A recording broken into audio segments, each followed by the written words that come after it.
New menu items. But first we got the grilled cheese burrito with a small cup of cheese. The cheese sauce hits every time. This is their new triple Crunchwrap Supreme. This is what the Crunchwrap should have been like from the get-go. I got Taco Bell after day 2 of Coachella and it hit the spot. They finally came out with some nuggets. It has Diablo seasoning on it, but it's not really that spicy. Nailed the crunch though. They've had their tenders on the menu for a minute, so I'm not sure why they just dropped their nuggets. Or the Crunchwrap sliders.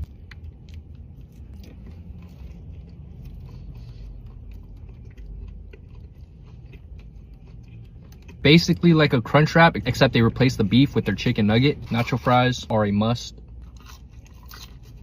Always got to get a Doritos Locos Taco. Mystery meat hits every time. I wouldn't really call these new menu items, but everything still hits the spot.